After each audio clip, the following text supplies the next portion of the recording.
Mister ladies மெய்யன்பர்களுக்கு உங்கள் பாரம்பரிய வைத்தியர் உங்கள் ராஜசூரியன். அற்புதம் ஆனந்தம் மெய்யன்பர்களே.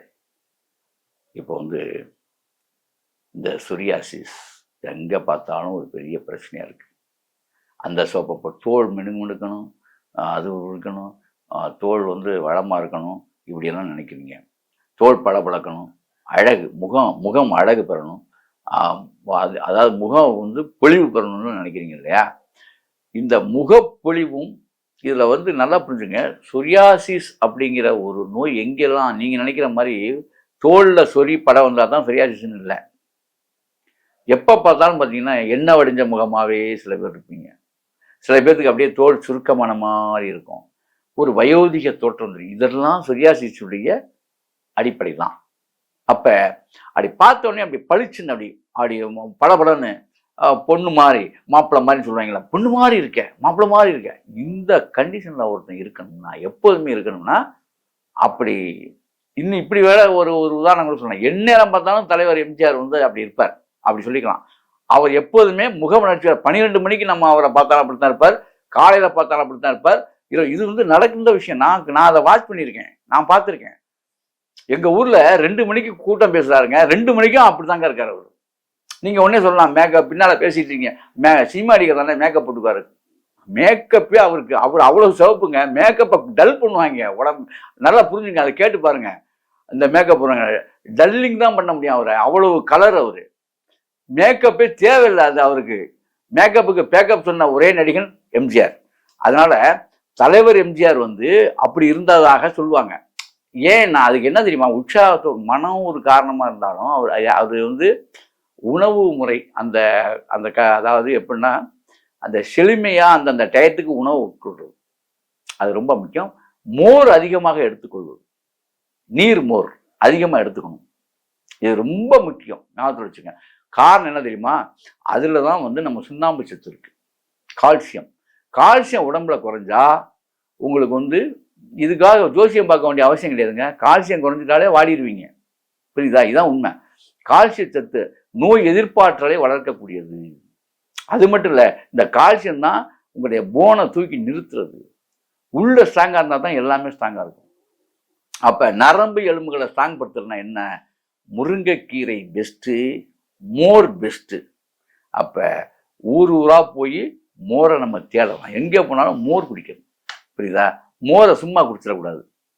எப்படி குடிக்கணும், பெருங்காயம் கொஞ்சம் போட்டு குடிக்கணும். அப்போ இந்த காயம்னா என்ன, உடம்பு. இந்த உடம்புக்கு அதனால தான் பெருங்காயம்னா இந்த உடலை பாதுகாக்கக்கூடியது பெருங்காயம் ஒன்று. அப்போ கேஸ்ட்ரிக் பிரச்சனை அது இது ஓடி போயிடும். மொத்தத்தில் அதெல்லாம் முன்னோர்கள் சொன்னதெல்லாம் மிக சரியானது. ஒன்று. ரெண்டாவது இப்போ வந்துடுறேன், இந்த தோல் பளபளன்னு பழக்கணும். இந்த சொரியாசிஸ் உள்ள நோயாளர்களுக்கு இது நல்ல அருமருந்து. இந்த சாப்பாடு நான் சொல்கிறது சாப்பாடுன்னு சொல்ல போகிறேன். என்ன மாதிரி சாப்பிடணும் அப்படின்னா, கண்டிப்பாக உருளைக்கிழங்கு நிறைய எடுக்கணும். எப்படி? உருளைக்கிழங்கு 48 நாளுமே எடுக்கணும். யாரு? சொரியாசிஸ் உள்ளவங்க. என்ன சார் கிழங்கு ஐட்டம்லாம் ஆகாது அரிக்கும் சொல்றாங்க, நீங்க என்ன அடிக்கடி இதே சொல்றீங்க? ஆமாங்க, இந்த கிழங்கை நீங்க எடுங்க, அரிக்காது. உருளைக்கிழங்கை எப்படி எடுக்கணும்னா, கண்டிப்பா இஞ்சி பூண்டு அதில் சேர்க்கணும் சார். இஞ்சி பூண்டு சேர்க்காம உருளைக்கிழங்கு சாப்பிடவே கூடாது. அது என்ன மாதிரி பொடி மாசா நீங்க எடுத்துட்டாலும் சரி, இல்லை குழம்புல போட்டாலும் சரி, இஞ்சி பூண்டு நல்லா சேர்க்கணும், புரியுதா? இஞ்சி பூண்டு கலந்த, இஞ்சியும் பூண்டும் கலந்த மிளகும், இஞ்சி பூண்டு மிளகு, இதை 3 மிக்ஸ் பண்ண உருளைக்கிழங்க ரெகுலராக நீங்கள் 48 நாள் எடுத்தே தீருங்க. எடுத்து பாருங்க, உங்கள் தோல் பளபளக்கும். ரைட். அப்புறம் சொரியாசிஸுக்கு என்ன மருந்து? காலையில் இந்த சொரியாசிஸ் போடுறதுக்கு ஒரு அற்புதமான மருந்து சொல்கிறேன். இந்த கடையில் கேட்டு நீங்கள் வாங்கிக்கலாம். வேப்பம், அதாவது வேப்பம் இலை இருக்கு பார்த்தீங்களா, ரொம்ப வெரி சிம்பிளாக சொல்லிடுறேன். வேப்ப இலை பொடின்னு சொல்லி கடையில் விற்பாங்க, மருந்து கடையில் இருக்கும். இது கண்டிப்பாக நீங்கள் வாங்கி ஒவ்வொருத்தரும் காலையில் வெறும் வயிற்றில் வேப்ப இலை பொடி, இந்த சொரியாசிஸ் அரிப்பு உள்ளவன் இதை நீங்கள் பயன்படுத்தணும். இதை ஒரு குடிநீராக பயன்படுத்தலாம். எப்படி குடிநீராக பயன்படுத்தணும்? வேப்ப இலை பொடி வாங்கிக்கோங்க. வேப்ப இலை தான் எல்லா பக்கமும் கிடைக்கும், உங்களுக்கு மரமே இருக்குது, எல்லார் வீட்லையும் டவுனில் கூட இருக்குது. ஒரு பிடிச்சபடி வேப்ப இலை எடுத்துக்கங்க. அதில் கொஞ்சோண்டு 1 ஸ்பூன் மஞ்சள் போட்டுங்க. 1 லிட்டர் தண்ணி, 1 லிட்டர் தண்ணிக்கு ஒரு பிடிச்சபடி வேப்ப இலை, கொஞ்சம் 1 ஸ்பூன் மஞ்சத்தூள், 2ஐயும் அதில் போட்டுடணும். போட்டுட்டு இதில் வந்து முக்கியமாக நீங்கள் அதில் சேர்க்கக்கூடியது என்னன்னா, கருஞ்சீரகத்தை சேர்க்கணும். என்ன சீரகத்தை சேர்க்கணும்? கருஞ்சீரகத்தை சேர்க்கணும். சேர்த்து நல்லா காய்ச்சிடணும். கிட்டத்தட்ட ஒரு அரை மணி நேரம் காயணும் நல்லா. அது ஒரு மாதிரியான வெடுக்கடிச்ச மாதிரி ஒரு இதாக இருக்கும். காலையில் வெறும் வயிற்றில் அதே தண்ணியை வச்சிருந்து சாயங்காலம் 1 டம்ளர், காலையில் 1 டம்ளர், சாயங்காலம் 1 டம்ளர், 2 டம்ளர் போகும். 200 ml, ஒரு நாளைக்கு 400 ml இந்த தண்ணி உள்ளே போகணும். கரெக்டாக 6 மணிக்கு, காலையில் 6 மணிக்கு எம்டி ஸ்டமக்கில் குடிச்சிடணும். சாயங்காலம் எம்டி ஸ்டமக்கில் குடிச்சிடணும். வேற ஒன்றுமே கிடையாது. கருஞ்சீரகம், மஞ்சத்தூள், 1 கைப்பிடி வேப்ப இலை, இவ்வளவுதாங்க. முடிஞ்சா அருகம்புல் கிடைச்சு, அருகம்புல் வில்லேஜில் இருக்கவனுக்குலாம் அருகம்புல் கிடைக்கும், அருகம்புல்லையும் அதை ஆக்ட் பண்ணிக்கங்க, சூப்பராக இருக்கும். அவ்வளோதாங்க. இதை மட்டும் நீங்கள் தொடர்ந்து கன்னிவா 48 நாள், காலையில் 6 மணி, சாயங்காலம் 6 மணிக்கு 200 ml குடிச்சிடணும். சாப்பாடு என்னங்கிறத இப்போ சொல்கிறேன். மற்ற கிழங்குகளை பூரா அவாய்ட் பண்ணிடணும். கருணைக்கிழங்கை பயன்படுத்தலாம். கருணைக்கிழங்கு கம்பல்சரியாக பயன்படுத்தலாம், அது தப்பே கிடையாது. கருணைக்கிழங்கு, உருளைக்கிழங்கு பயன்படுத்துங்க. எந்த பிரச்சனை, எந்த ஒரு நோயாக இருந்தாலும். கத்திரிக்காயை மட்டும் கொஞ்சம் அவாய்ட் பண்ணுங்க, புரியுதா? ஏன்னா கொழுப்புத்தன்மையை அகற்றிடும். கொழுப்பு அவசியமே வேணும். இப்படிப்பட்டவங்க நெய் சேர்க்கணும் சாப்பாட்டில். நீங்கள் எப்படி காலையில் மத்தியானம் 2 ஸ்பூன் நெய் சேர்க்கணும். எப்படி 2 ஸ்பூன் நெய் சேர்க்கணும். சேர்த்திங்கன்னா தான் உங்களுக்கு சொரியாசிஸ் தீரும். சொறி, சரங்கு, படை, தோலில் கருப்பாக வந்துருச்சு, சிவப்பாக, இதெல்லாம் நெய் உணவு சாப்பிட்டு ஆக வேண்டும் நண்பர்களே. நீங்கள் வாட்டில் எவனோ சொன்னான்னு சொல்லிட்டு ஹார்ட்டை போய் அடைச்சிடும் நெய் அப்படின்லாம் நினைக்காதீங்க. சுத்தமான நெய்யை சொல்கிறேன். 2 ஸ்பூன் வந்து 3 நேரமும் சாப்பாட்டில் கலந்துக்குங்க. அது என்ன சாப்பிட்டாலும் சேர்த்தா 2 ஸ்பூன் நெய் ஆட் பண்ணிங்க. உங்களுக்கு 15 நாள்லேயே தெரியும். அந்த முறுக்கு ஏறும், ஆட்டோமேட்டிக்காக தோல்லாம் மாறும், எல்லாமே இருக்கும். அப்புறம் இன்னொரு விஷயம், இதில் வந்து குப்பை மேனி தலைன்னு ஒரு தலை இருக்கு. பூலாங்கிழங்குன்னு ஒரு கிழங்கு கடையில் விற்கும். பூலாங்கிழங்கையும் குப்பைமேனி தலையும் ஒன்றா போட்டு அரைச்சி வச்சுட்டு அதில் சீயக்காயை ஆட் பண்ணிங்க. சோப்பு, ஷாம்பு பயன்படுத்தவே கூடாது. பூலாங்கிழங்கு, குப்பைமேனி தலை, சீயக்காய், இந்த 3ஐயும் ஒன்றா போட்டு சம அளவு எடுத்துங்க. உங்களுக்கு எவ்வளோ தேவையோ, ஒரு 48 நாளைக்கு எவ்வளோ வேணும், அந்த உங்களுக்கே தெரியும். ஒரு நாளைக்கு எவ்வளோ இருந்தால் பரவாயில்ல அப்படி அந்த அளவுக்கு எடுத்துக்கிட்டு அரைச்சிருங்க. அரைச்சி வச்சு, இதுதாங்க குளியல் பொடி. இதுதான் நீங்கள் தலையில் வந்து கால் வரைக்கும் தேய்ச்சி குளிக்கணும். ஆண் பெண் 2 பேருக்கும் சொல்கிறேன். இது சோப்பு, ஷாம்பு பயன்படுத்தக்கூடாது. ரைட். சுத்தமான செக்கெண்ணெய் வாங்கிக்கோங்க. பெண்கள் வந்து வெள்ளிக்கிழமையும் அதே மாதிரி இது வெள்ளிக்கிழமை, செவ்வாய்க்கிழமை தலைமுழுங்க. ஆண்கள் வந்து சனிக்கிழமையும் புதன்கிழமையும் செய்யுங்க.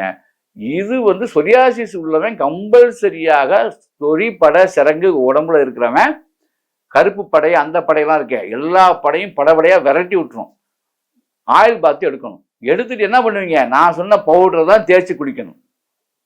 சீயக்காய் தேய்ச்சி தான் குளிக்கணும். சோப்பு உள்ளே வந்துடக்கூடாது, கெமிக்கல் உள்ளே வந்துடவே கூடாது. 48 நாளைக்கு எந்த படம் இருக்குன்னு பார்ப்போம். அதே மாதிரி நான் சொன்னது குடிநீரும் குடிச்சுட்டே இருக்கணும் ரெகுலராக, புரியுதா? முத இதை ஆரம்பிக்கிறதுக்கு முன்னால் ஆரம்பத்தில் இருந்தே இந்த குடிநீர் ரொம்ப முக்கியம். வேப்பிலை குடிநீர் ரொம்ப முக்கியம். இதை ஒரு 48 நாள் மட்டும். அதே மாதிரி என்ன வேணால் மற்றதெல்லாம் என்ன வேணால் சாப்பிடுங்க. பேக்கரி ஐட்டம் ஆகாது, மாமிச உணவு ஆகவே ஆகாது. கறி, மீன், முட்டை தொற்றக்கூடாது, அந்த பக்கத்துக்கு நீங்கள் போயிடக்கூடாது. 24 hours நான் சொன்ன மாதிரி நீங்கள் 48 நாள் இருந்து பாருங்க. அந்த மாதிரி உங்களுடைய அந்த இது வந்து முறையாக இருக்கணும். நான் சொன்னதை மட்டும் கரெக்டாக போயிட்டீங்கன்னா இந்த சொரியாசிஸ் குளியல் வந்து முடிஞ்ச வரைக்கும் நான் சொன்ன மாதிரி குளிக்கணும். நல்லெண்ணெய் குளியல் தான். நல்லெண்ணெயை தேய்ச்சிடணும். நல்லெண்ணெயை தேய்ச்சிட்டு வெந்நீரில் தான் குளிக்கணும், புரியுதா? வெந்நீர், பச்சை நீரில் குளிக்கக்கூடாது. வெந்நீர் குளியல் தான். வெயிலாக இருந்தாலும் சரி, அது அதிகாலை குளியலாக இருந்தால் ரொம்ப நல்லது. ஆனால் இந்த எண்ணெய் தேய்க்கும் போது மட்டும் சூரிய வெளிச்சத்துக்கு அப்புறம் தான் எண்ணெய் தேய்க்கணும்.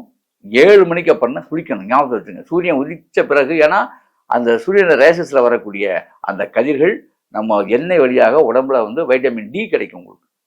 அதுக்கு தான், வேற ஒன்றும் இல்லை. எண்ணெய் குளியலோட மீனிங்காக தான். எல்லாரும் நைட்டில் எண்ணெய் தேய்ச்சி குளிச்சுட்டு இருப்பாங்க 4 மணிக்கு. அது தப்பு. ஏன்னா அவங்களுக்கு புரியலை. அதாவது எண்ணெய் குளியல் என்பது சூரியன் வந்து வரக்கூடிய டியை அப்சர்வ் பண்ணுறது. வைட்டமின் டி வேணும்.